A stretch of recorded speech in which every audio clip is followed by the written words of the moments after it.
Miss Nelson is Missing by Harry Allard.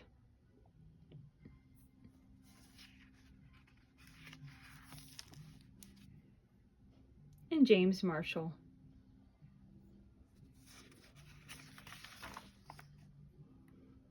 The kids in room 207 were misbehaving again. Spitballs stuck to the ceiling, paper planes whizzed through the air. They were the worst behaved class in the whole school. "Now settle down," said Miss Nelson in a sweet voice. But the class would not settle down. They whispered and giggled.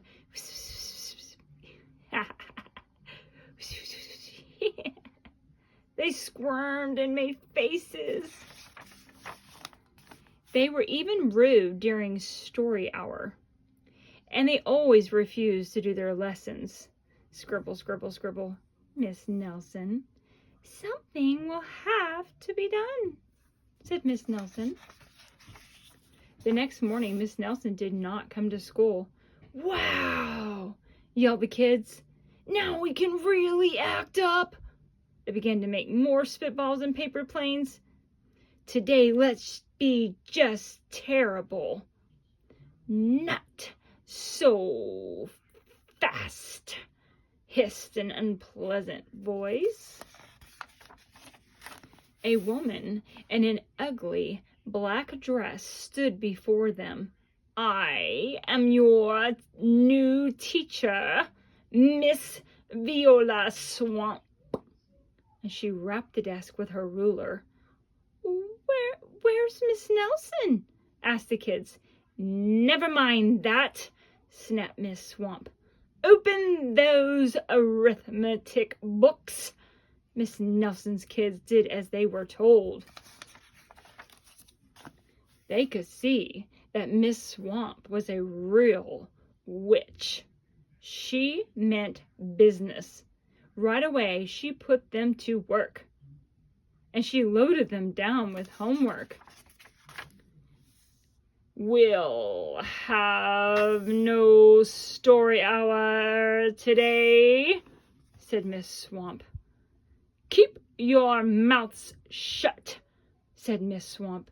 "Sit perfectly still," said Miss Swamp. "And if you misbehave, you'll be sorry," said Miss Swamp. The kids in room 207 had never worked so hard. Days went by and there was no sign of Miss Nelson. The kids missed Miss Nelson. "Maybe we should try to find her." Some of them went to the police.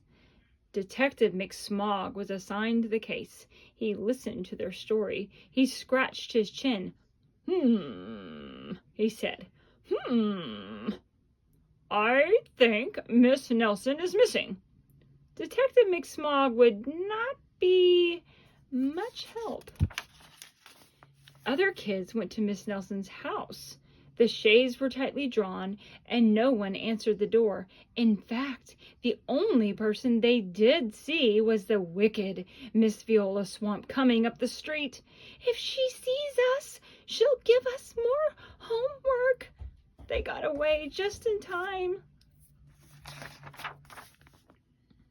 "Maybe something terrible happened to Miss Nelson.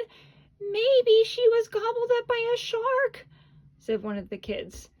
But that didn't seem likely. Sharks, very unpleasant. "Maybe Miss Nelson went to Mars," said another kid. But that didn't seem likely either.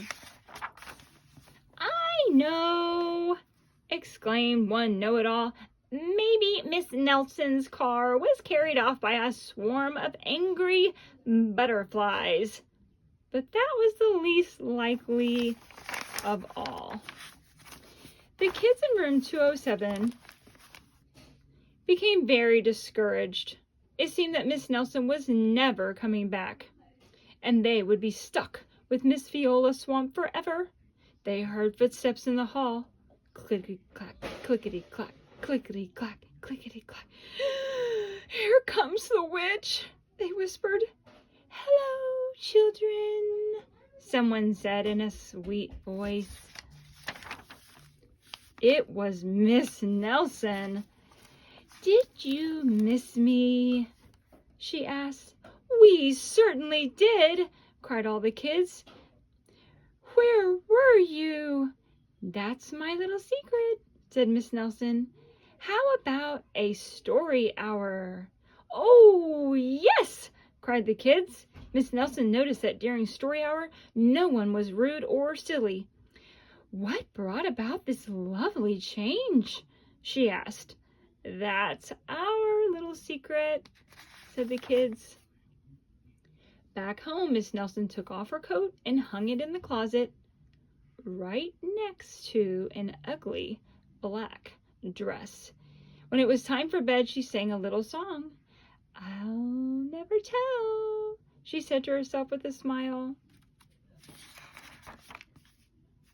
P.S. Detective McSmog is working on a new case. He is now looking for Miss Viola Swan.